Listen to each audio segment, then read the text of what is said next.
اوریہ مقبول جان کا کالم بانجھ قوم۔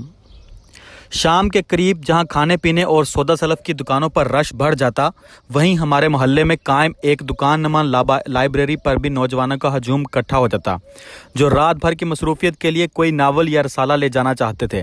اس طرح کی دکانیں اس دور میں آنا لائبریری کہلاتی تھیں۔ آنا دراصل ایک سکہ تھا جو ایک روپے کا 16واں حصہ ہوتا تھا۔ چونکہ ابھی تک اشاری نظام نہیں آیا تھا، اس لیے 1 روپے کے 64 پیسے ہوتے۔ 4 پیسوں کا 1 آنا، 2 آنوں کی 1 دونی، 4 آنوں کی 1 چوانی، 8 آنوں کی 1 اٹھنی اور 2 اٹھنیوں کا 1 روپیہ ہوتا تھا۔ روپے کی شکل تو بچوں نے بہت ہی کم دیکھی ہوتی تھی۔ عموماً عید کے روز عیدی ملنے پر سب ملا کر کہیں 1 یا 2 روپے بنتے تھے۔ اشاری نظام آیا تو روپیہ 100 پیسوں میں تقسیم کر دیا گیا۔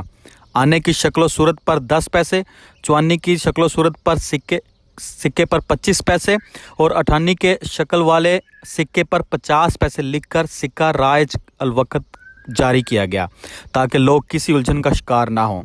یوں مدتوں لوگ 10 پیسے والے سکے کو آنا ہی کہتے رہے۔ یہ آنا دراصل لائبریریوں کے ہاں ایک کتاب کا 1 دن کا کرایہ ہوتا تھا۔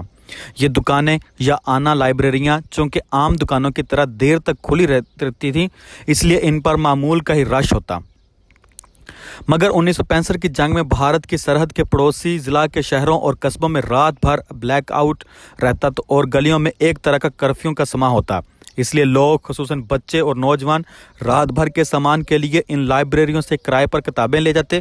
یہی وجہ ہے کہ شام کے آس پاس ان پر ہجوم بڑھ جاتا۔ ستمبر 1965 کی 17 روز جنگ ایک ولولہ انگیز تجربہ ہے۔ رات کے بلیک آؤٹ کے لیے کسی حکومتی اہلکار کو سختی نہیں کرنا پڑی تھی۔ اس بلیک آؤٹ کے مصلحت یہ تھی کہ رات کے وقت اگر دشمن کے بم بار پرواز کرتے ہوئے آئیں تو انہیں جہاں پر بھی روشنی نظر آئے گی وہاں آبادی کا تصور کر کے ہم پر بم برسا کر بھاگ جائیں گے۔ اس لیے لوگ رات بھر کمروں میں دبکے پڑے رہتے۔ دروازوں پر موٹے موٹے کالے رنگ کے کپڑے لٹکا دیے جاتے تاکہ اندر کی محدود روشنی بھی باہر نہ جانے پائے۔ ایسے میں لالٹینیں، دیے یا موم بتی کی روشنی بھی بچے اپنی من پسند کتابیں جو چھوٹے چھوٹے ناول ہوتے وہ پڑھتے۔ نوجوان اور بزرگ مردوں اور عورتوں کے لیے بھی لاتعداد لکھنے والوں نے ناول تحریر کر رکھے تھے۔ نسیم حجازی تاریخی ناول، ابن صفی کے جاسوسی ناول، رضیہ بٹ اور سلمہ کنول کے رومانوی ناول، یہ سب انہی آنا لائبریریوں پر مل جایا کرتے تھے۔ یہ وہ زمانہ تھا جب معاشرتی شرم و حیا اور اخلاقیات کی وجہ سے عصمت چغتائی اور سعادت حسن منٹو کے افسانوں کی کتابیں عموماً کاؤنٹر کے نیچے چھپا کر رکھی جاتی تھیں اور انہیں خصوصی فرمائش پر نکال کر دیا جاتا تھا۔ رات بھر کرفیو بھی ایک طرح کا لاک ڈاؤن ہی تھا جس نے تمام گھر والوں کو ایک دوسرے کے قریب کر دیا تھا، ورنہ نوجوانوں کا رات گئے تک کا ٹھکانہ تو محلے کا چوک یا بند دکانوں کے تھڑے ہوتے تھے۔ پورے ملک میں معاشی سرگرمیاں محدود ہو کر رہ گئی تھیں، لیکن کسی فلاحی تنظیم کو راشن تقسیم کرنے کی ضرورت محسوس نہیں ہوئی تھی۔ محلے دار خود ہی اپنے محلے کے مفلوک الحال لوگوں تک کھانا اور راشن پہنچاتے تھے۔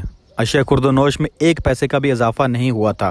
ہر کوئی ایک ہی وجہ بتاتا کہ گورنر امیر محمد خان نے تمام تاجروں کو بلایا اور مونچھوں کو تاؤ دیتے ہوئے کہا کہ اگر ذخیرہ اندوزی کی یا قیمت بڑھائی تو تمہارا وہ حشر کروں گا کہ دنیا دیکھے گی۔ آج 55 سال بعد دوبارہ گھروں میں محصور ہوئے تو یاد آیا کہ ہم تخلیق کے معاملے میں ایک بانجھ اور بنجر قوم بن چکے ہیں، اور سب سے زیادہ بانجھ پن بچوں کا ادب تخلیق کرنے کے معاملے میں ہے۔ اس دور میں کم از کم 2 درجن کے قریب بچوں کے رسالے شائع ہوتے تھے جن میں لکھاری بچوں کی عمر اور استعداد کے مطابق کہانیاں تحریر کرتے، کارٹون اور پہیلیاں ہوتی اور قسط وار سلسلے بچوں کو پورا ہفتہ اگلے رسالے کا منتظر رکھتے۔ بچوں کے لیے خصوصاً ان کی نوجوانی کے زمانے کے لیے لاتعداد ناولوں کی ایک دنیا آباد تھی۔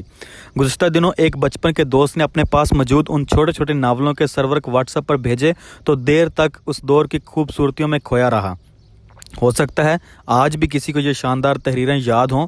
میرا نام منگو ہے، قیدی، ایک ٹانگ کا آدمی، وہ کون تھا، 2 یتیم، بھیانک غار، بھوت بنگلہ، حافظ جی، پراسرار آبدوز، قزاقوں کی وادی، ہاتھی دانت کے چور، علی پر کیا گزری، محمود پر کیا بیتی، اندھیرا غار، وہ کیا راز تھا، گگو میاں، خزانے کا راز،